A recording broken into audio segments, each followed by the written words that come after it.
This is a video of learning according to the 9th grade of junior high school syllabus and also in accordance with the basic competencies that I have chosen. So my name is Imbu Giri Mukti and I am from C class 2020 English Department of Mula Warman University. My student number is 2005086081. The material of this video is about narrative text. The story that I have chosen is Snow White and Seven Dwarfs. Happy watching guys and enjoy! Assalamualaikum warahmatullahi wabarakatuh. How are you today? Alhamdulillah kalau semuanya sehat. I'm pretty good. Thank you for asking me.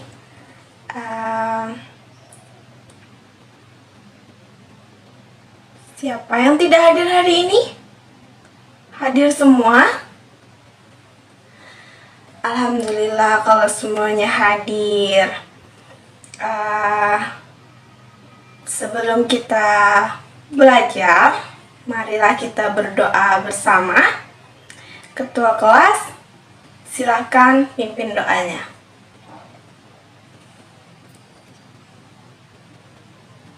Thank you Ketua kelas karena sudah memimpin doa kita pada pertemuan hari ini. Like Miss said in the previous meeting, that today we will learn about what? Yes, so today we will learn about narrative text. Nah, sebelum kita mulai membahas tentang apa itu narrative text, Miss akan memberitahukan tujuan pembelajaran kita pada pertemuan kali ini. Jadi, pada pembahasan kali ini, kalian diharapkan bisa menerapkan tujuan atau social function dari cerita yang akan kita bahas, and then can find the structure and unsur or kaidah kebahasaan yang terdapat di dalam cerita. And the last one, you can retelling the story and show your opinion about the story. Okay, let's go to the material. Narrative text. So what is narrative text? Ada yang tahu apa sih narrative text itu? Jadi, narrative text is the type of text that tells a chronological story in the past tense. Jadi, narrative text ini adalah jenis teks yang menceritakan rangkaian peristiwa secara kronologis yang disusun berdasarkan kejadian di masa lampau.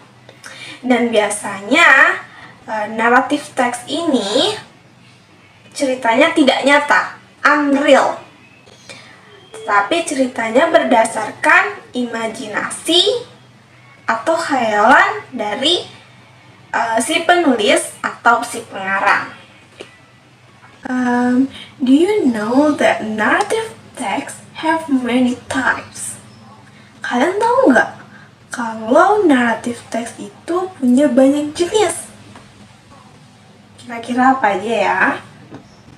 Salah satunya ada fairy tale, ada legend, ada myth, ada folk tale, dan ada fable. Nah, untuk fairy tale is the story that not real and have a fantasy genre. Jadi, Fairy tale ini ceritanya tidak nyata dan bergenre fantasi. Biasanya di dalam ceritanya mengandung keajaiban-keajaiban.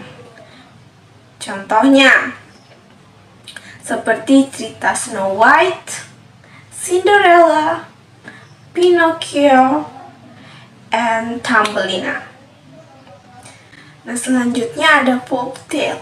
Folktale ini ceritanya hampir sama dengan fairy tale, but in folktale, this story tells from the generation to generation. Jadi kalau folktale ini ceritanya diceritakan dari generasi ke generasi atau secara turun-temurun. Misalnya seperti cerita rakyat Paling Kundang.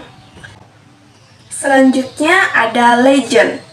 Nah, legend ini gabungan dari fairy tale dan folktale.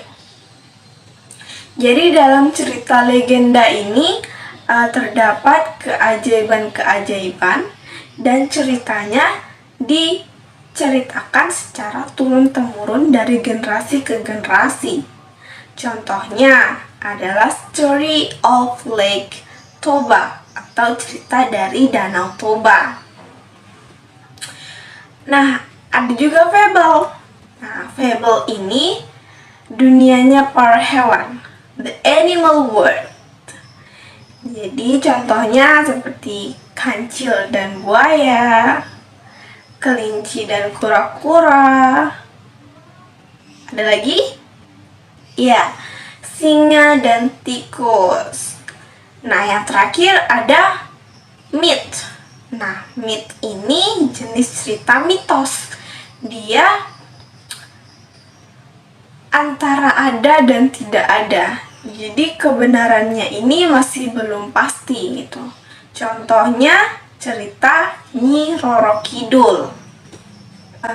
Jadi jenis naratif teks yang akan kita bahas pada pertemuan kita kali ini yaitu tentang fairy tale. Jadi tujuan atau social function dari fairy tale story ini yaitu untuk entertain the readers through the amongst story, yaitu untuk menghibur pembaca dari keseluruhan cerita yang menarik, and to get the moral value or the lesson from the story, dan juga untuk mendapatkan nilai moral atau pelajaran yang terdapat di dalam cerita. Oke, sampai sini paham atau masih ada yang ditanyakan mengenai pengertian naratif teks, jenis naratif teks, social function dari fairy tales yang akan kita bahas kali ini?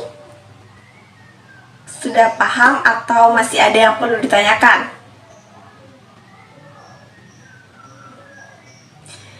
Oke. Sudah paham? Nah, kalau sudah paham, kita lanjut ke structure text narrative.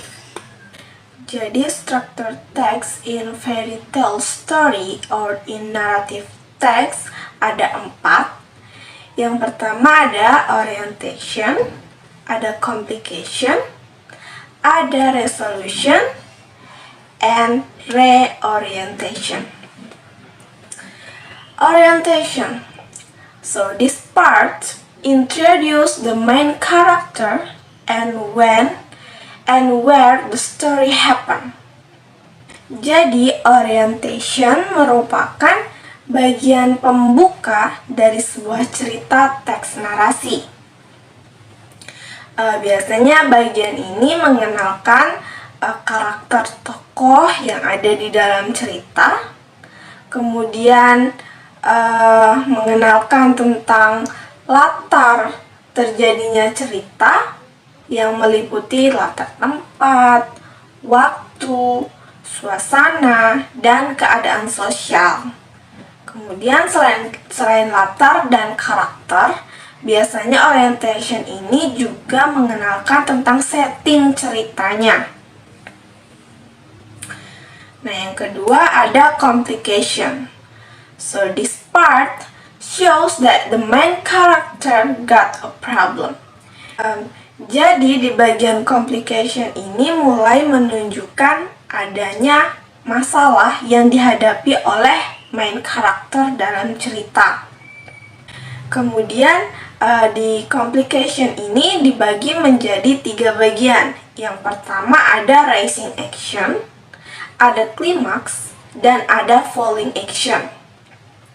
Jadi di bagian rising action ini masalah mulai muncul. Awal mula terjadinya masalah di dalam cerita. Kemudian klimaks. Klimaks adalah puncak permasalahan yang dihadapi oleh si pemeran utama di dalam cerita. Kemudian ada falling action. Nah, sesuai namanya, falling yang artinya turun. Jadi di bagian ini permasalahan yang terjadi dalam cerita itu mulai menurun atau mulai menemukan titik penyelesaian atau solusi untuk menyelesaikan masalah yang terjadi di dalam cerita. Nah, struktur selanjutnya ada resolution. So, this part tells that the main character found the solution to solve the problem. Nah, jadi dalam resolution ini adalah bagian di mana si pemeran utama ini sudah menemukan solusi untuk menyelesaikan permasalahan yang dihadapi. Nah, if the solution works well, so the result was better. The story will be happy ending. But if the solution didn't work well, so the result be worse and the story ended with sad ending. Jadi kalau misalnya solusinya berjalan dengan baik, bisa jadi ceritanya akan berakhir dengan happy ending. Tetapi jika solusinya tidak berjalan dengan baik, bisa jadi ceritanya akan berakhir sad ending. Yang terakhir ada reorientation. Jadi untuk reorientation ini boleh ada, boleh tidak di dalam cerita. Dan biasanya berisi tentang kesimpulan cerita, pesan moral atau moral value yang terdapat di dalam cerita, atau perubahan watak tokoh di akhir cerita. Nah, untuk perubahan watak tokoh dalam cerita ini maksudnya seperti misalkan si A di dalam cerita ini memiliki watak yang pemarah, yang jahat. Nah, kemudian seiring berjalannya waktu di dalam cerita tersebut, ketika mendekati akhir cerita, watak si A ini berubah menjadi baik, tidak lagi pemarah, tidak lagi jahat. Yang tadinya antagonis berubah menjadi protagonis. Oke, sampai di sini dulu. Apa sudah paham tentang struktur teks? Oke, kalau sudah paham, Miss want you to read the story that I have given to you. What the title of the story that I have given to you? Yes, Snow White and Seven Dwarfs. Have you read it? Have you read the story? Jika belum dibaca, Miss mau kalian baca ceritanya sekarang.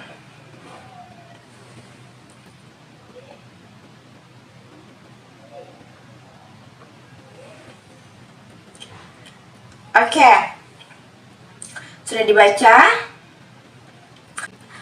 Oke, kalau sudah dibaca, I wanna ask, di mana bagian orientation di dalam cerita? Apakah di awal paragraf, di akhir paragraf, atau di tengah paragraf? Iya, benar. Jadi, Um, Structure orientation ada di paragraf awal, yaitu di paragraf pertama dalam cerita. Di kalimat, once upon a time, a child was born of a very wise queen. The child was named Snow White. The queen died after giving birth to her daughter. Blah blah blah blah blah blah until Snow White was growing up and her beauty beyond Queen's beauty. The queen was very jealous of her beauty. Jadi dalam paragraf tersebut diceritakan bahwa Putri Snow White lahir dari seorang ratu yang sangat bijaksana. Tapi ratu tersebut meninggal setelah melahirkan Snow White. Kemudian ayahnya menikah lagi dengan seorang perempuan cantik. Dan Snow White tumbuh menjadi seorang gadis yang sangat cantik seperti ibunya. Dan ibu tiri Snow White iri dengan kecantikan yang dimiliki oleh Snow White.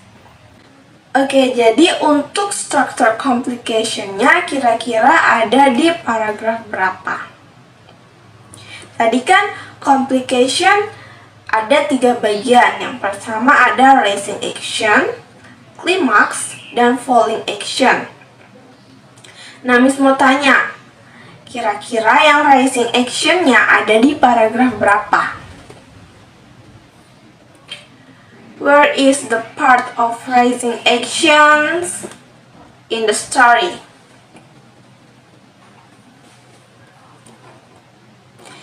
Iya, ada di paragraf kedua di kalimat the states of the queen made her want to get rid of the Snow White. She told one of his men bring Snow White into the forest to kill her and took her heart. Jadi karena ibu tirinya Snow White iri dengan kecantikan Snow White, dia mengutus seseorang untuk membunuh Snow White dan mengambil jantung Snow White sebagai bukti.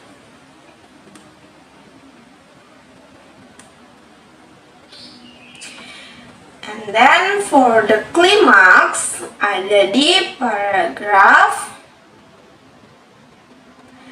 4 dan 5.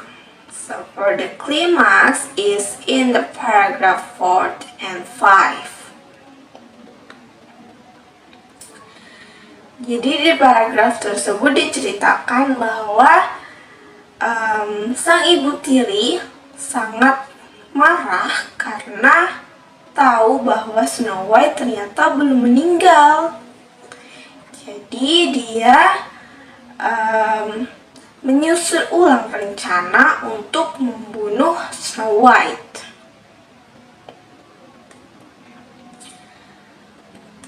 Okay, so for falling actions ada di mana?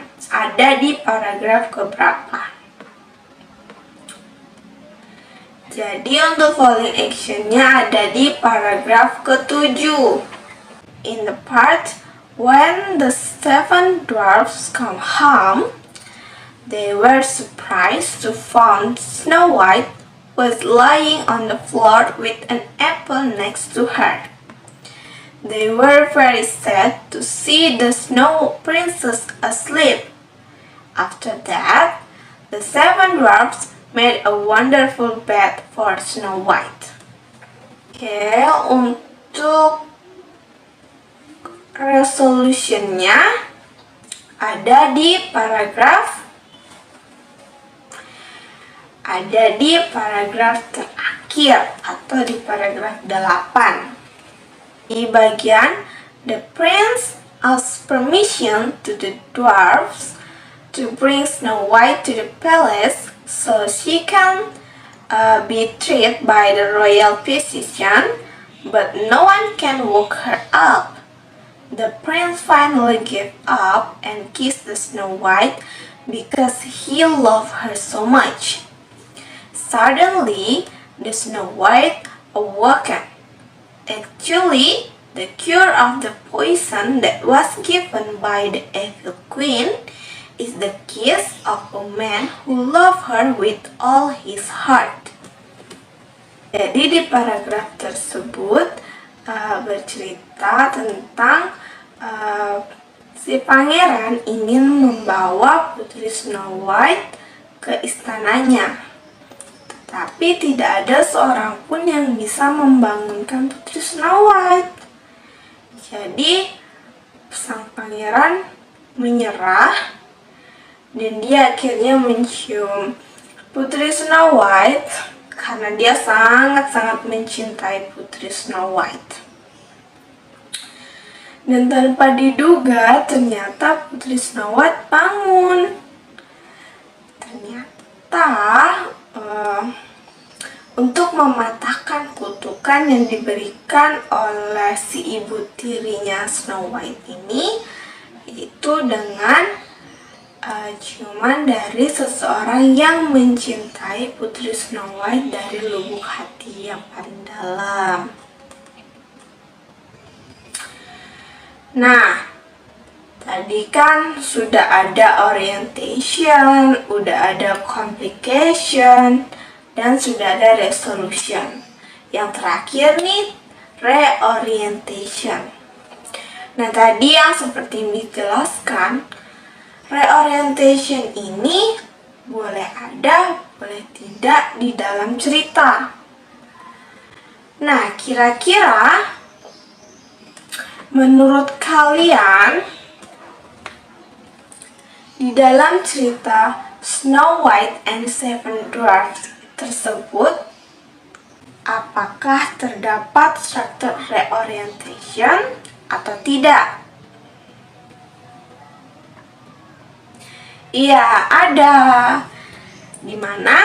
Di paragraf terakhir atau di paragraf 8. Di bagian the prince was then proposed for the Snow White to become her queen, and Snow White accepted happily. They lived happily with 7 dwarfs in the palace ever and after. Jadi, sang pangeran akhirnya membawa sang putri Snow White ke istananya dan menjadikan dia ratunya. Dan mereka hidup bahagia. Jadi di cerita ini memiliki kisah yang happy ending. Berarti solusi atau penyelesaian dari masalah yang dihadapi oleh Putri Snow White berjalan dengan lancar atau berjalan dengan baik. So the next is about unsur or kaidah kebahasaan in narrative text or fairy tale story. The first is simple past tense. The second one is action verb. The third is conjunction of time. The fourth is adjective, and the last one is about noun. So we go to the first point, that is simple past tense. So why in narrative text or in fairy tale story use the simple past tense? Because narrative text or fairy tale story adalah cerita yang disusun sesuai dengan keadaan yang berada di masa lampau. Jadi kita harus menggunakan tenses yang sesuai di dalam cerita, yaitu simple past tense. Ciri-cirinya yaitu menggunakan verb to atau kata kerja kedua. Kemudian ada action verb. Action verb is to show the actions. Jadi action verb gunanya untuk menunjukkan aksi yang dilakukan oleh tokoh dalam cerita. Contohnya ada kata kill, bring, took, and run. The third is about conjunction of time. Jadi dalam teks naratif or in fairy tale stories, conjunction of time digunakan untuk menunjukkan keterangan waktu. Contohnya ada kata before, after, as soon as, and until. Kemudian the fourth is adjective or kata sifat. In the narrative text or in fairy tale stories, adjective digunakan untuk menggambarkan atau menjelaskan karakteristik dari tokoh yang ada di dalam cerita. Misalnya, the sentence Snow White is a beautiful girl. The word beautiful refers to adjective atau menunjukkan kata sifat dari kalimat tersebut. Kemudian the last one is noun. Noun is kata benda. But in narrative text or in fairy tale story, noun digunakan sebagai kata ganti orang, hewan, atau benda-benda tertentu. Contohnya the child, the king, and the queen. The child refers to Snow White, and the king refers to Snow White's fathers, and the queen refers to the king's wife. So right now, Miss wants you to see your story again and see on the paragraph 3 in sentence she ran until her feet hurt. So from that sentence, which one is the word that refers to action verb? Kira-kira dari kalimat tersebut, kata yang mana yang merujuk pada action verb? Yes, benar. Kata run. The word run in that story refers to action verb. And again, I want you to see paragraph 1 in sentence 1 year after her birth, the king married again with a beautiful woman. Which words that refers to conjunction of time from that sentence?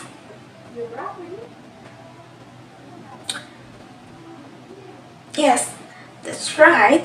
The word after. Paham ya, berarti kalian sudah. Okay, the last one. I want you to see the paragraph 1 again. In sentence, once upon a time, a child was born of a very wise queen. Jadi dalam kalimat tersebut, kata yang mana yang merujuk kepada adjective verb? Yes, benar lagi, kata wise. So the word wise in that sentence refers to adjective verb. Okay, class, because you have understand about this material, narrative text or fairy tale stories. I think that's all for today. But before we end our meeting today, let us make a conclusion about our material. So narrative text is the type of text that tells a chronological story in the past tense. And then the type of narrative text, tadi ada fairy tale, ada folk tale, ada legend, ada fable, and ada myth. Kemudian the social function of fairy tale story or narrative text is to entertain the readers through the amusing story and to get the lesson or moral value from the story. And then structured text. In the narrative text or in fairy tale story have four structure.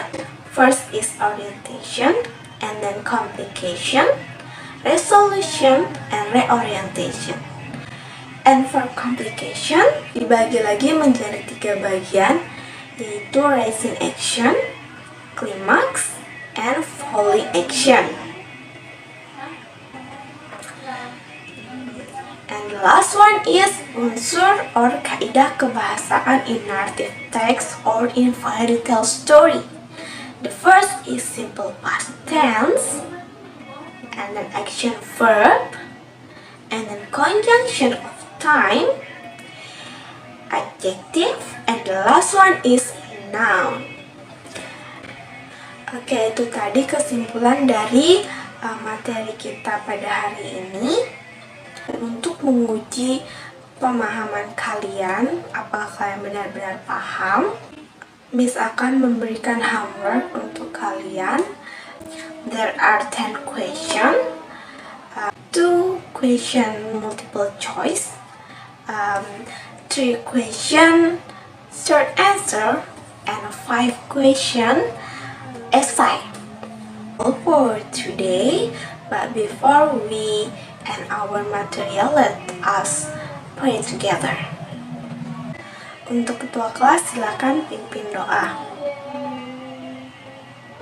Okay, thank you for today. Wassalamualaikum warahmatullahi wabarakatuh.